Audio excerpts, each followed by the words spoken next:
All right, we're moving right on to Unit 3, Week 4, September 15th through 21. And we're going to look a little bit at some terms that might be kind of review for some, and I've seen them, you throw them around already in your discussions and in your blog assignments and things like that. So this might be kind of review for some of you, which isn't a bad thing, right?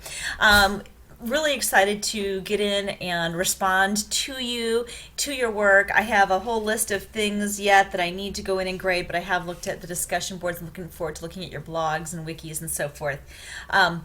It is a fast pace, and I'm struggling to keep up as well. So, if you have any concerns or questions, obviously keep letting me know. I think one of the things I'm most excited about for this course is that we all are coming from different frameworks and backgrounds. We've got PE, we've got healthcare, we've got business, we've got all this smattering of different perspectives all coming together, merging on one forefront of assessment.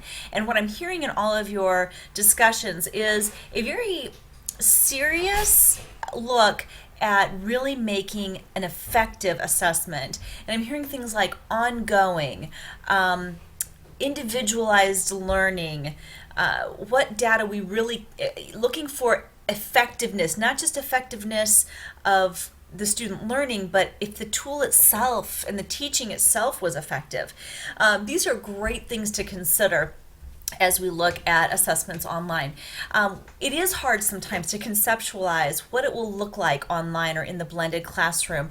And I'm making some things up in my blended classroom as I go. Even today, when I was trying to decide how exactly I wanted to assess a worksheet that in a traditional classroom I would have just handed out. And all of a sudden in an online classroom, there's some potential for more interaction. Usually it's just between me and the student, that worksheet.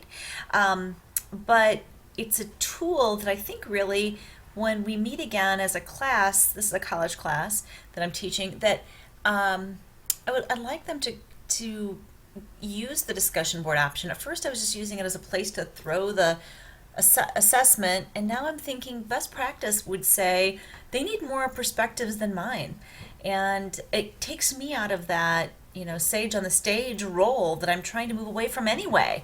So it's just some things to think about. Anyway, that's my deep thought for the day. I want to talk about formative and summative assessments. I'm going to be really honest with you. Formative assessments became a buzzword several years ago, and some of you in education, and maybe this is even something outside of education, may know what I'm talking about, where some of Marzano's studies, which are very good, I'm not taking away from that at all, and that kind of thing really talked about, consistently and constantly assessing students. And you mentioned this when you talk about a continuous assessment instead of a stop and gap, and I agree with that, but it's really hard to put it into practice without feeling like we are constantly testing. And let's just make sure that we understand right now that that formative assessment doesn't mean that we are constantly testing in the traditional sense, but formative assessment means that we are looking for unconventional ways that can give us short cycle information to inform bigger, maybe not bigger assessments, but that will inform those, inform our instruction to prepare us for that summative piece. Sometimes the same assessment type can be formative, sometimes it's summative, it's a little bit subjective, and a lot of it's on how you use it. This little thesis worksheet I'm talking about is a formative assessment piece. It leads into the big paper they're going to be writing. But I don't like to treat my papers for this particular basic writing class, college basic writing class, as summative. They are summative in the sense that I'm hoping to master a certain skill set, but I then treat it as a portfolio, and they build on one another until their very final paper, and that's really, in my opinion, the only true summative assessment of the course. These are just different ways to think about this. So what we need to do is start translating. We need to take these practices that we're doing face-to-face that are second nature, and some of us have been doing them for years and decades, and start moving them into what works best online. And we all know that just slapping a worksheet online doesn't make it a well-blended course. So a lot of it's going to be, what could we do that's better? Maybe my worksheet would be better as a web tour. Maybe I should have taken them to a thesis engine. Maybe I still should. Go on the internet and find a really good web-based tool that produces a good thesis statement. Maybe I need to rethink that worksheet, or maybe use that worksheet, and like I mentioned, instead of just having it be a conference time between me and the student where I give feedback and grade the worksheet, I have them start using it as a discussion platform, which is the option I'm using right now and playing with. A lot of this takes some experimentation. Part of this is fueled by evaluating the effectiveness of assessments, thinking about an assessment that really works well face-to-face. What are going to be some anticipated issues with it in the online or blended classroom? My favorite thing to consider in evaluating effectiveness is to look at assessment practices that I was never very comfortable with in a traditional setting, and having the freedom to assess in different ways. I'm not a big worksheet person. Why don't I like worksheets? They seem kind of flat and one-dimensional and dry. So what could I do online to get that same material reviewed and taught out without having to use a worksheet, and using some of my technology to fuel a more engaging learning process? So using this worksheet, I think, not trying to beat it to death, but these are things I'm thinking about. So we also want to look at this continuing education, the continual testing, right? And we're going to use formative assessments for that. We're going to think about designing some appropriate formative assessments for this online or blended classroom. And then also just kind of selecting some tools and technologies, exploring a few that might be good for feedback. Some of you really hit the nail on the head, I felt, not to overuse a metaphor, but when you talked about how important feedback is for the online setting. I've played around with considering, sorry, my kids are home and they're really loud in the background. They're all yelling back and forth through the screen.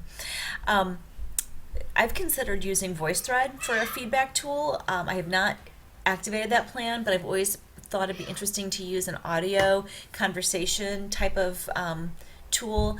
What other things can we use to really capitalize on feedback and really take the distance out of our education online and in blended classrooms and make it personal, appropriate, independent, foster independence in students and flexibility, while still maintaining really strong academic values, and maybe even do a better job than we used to do in giving feedback and looking at peer and self-evaluation as well. Like I mentioned before, I'm thinking about opening up feedback on a traditional exercise by putting it in a discussion board and having other students give evaluation. Another thread of that would be to have students look at what they've posted and evaluate after other students have looked at it, self-evaluate and do a self-evaluation. So what does this all look like? I go on tangents here. These are our materials for the week. The activities, if we could hop over into the classroom quickly.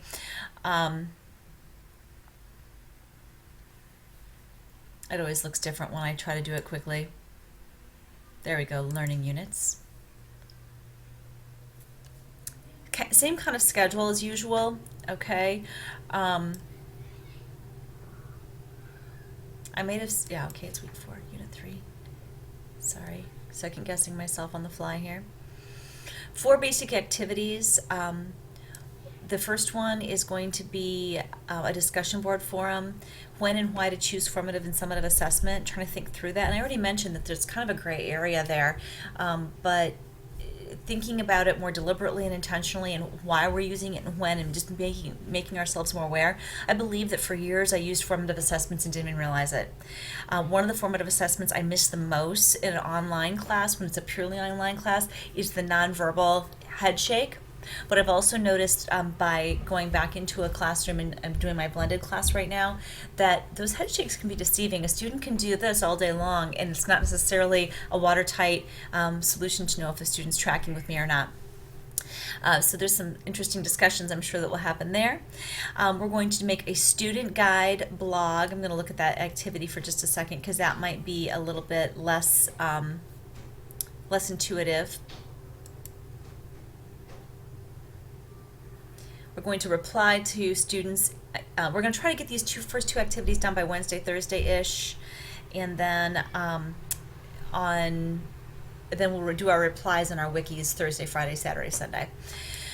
Okay, this is the prompt, so to speak, the task.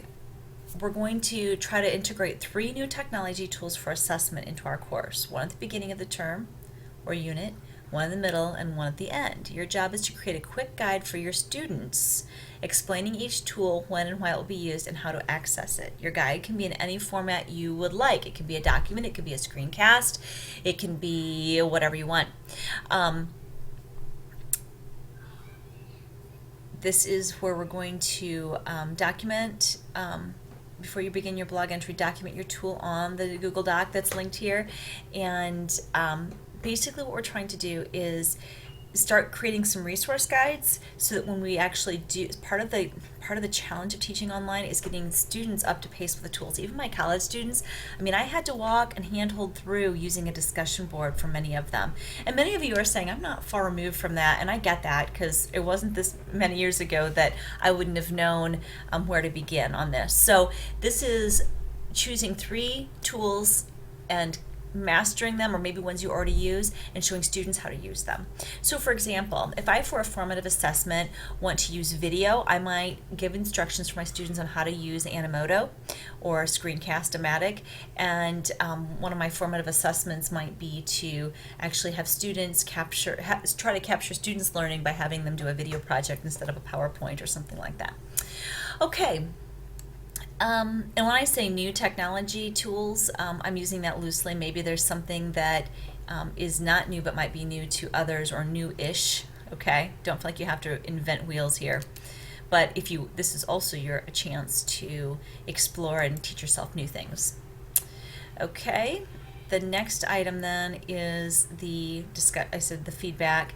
That's 3.3, and then 3.4 is feeding into your assessment portfolio. And under new header, we want to talk about, in any way you want, so this can be like a graphic of some sort, or it can be paragraphs, and just kind of answer this, what works well for you. I like charts and graphic organizers. That might be something you want to do, but maybe you're more comfortable just answering these in like a paragraph form, and that's fine too. I would love to see, personally, to me, this activity up here plays well into the assessment portfolio. You may want to, at some point, as we're creating this wiki, bump some of this stuff down into the assessment portfolio so that you can feel like you have all your materials in one place when you go to teach out your course. Do you know what I mean? That these we're making these student guides. I would want my student guide as part of my portfolio, so when I go to use it later, there's a little drive-by there. When I go to use it later, I have those materials there for student use. So just a thought. Have a great week, and let me know if you have any questions. We'll talk later.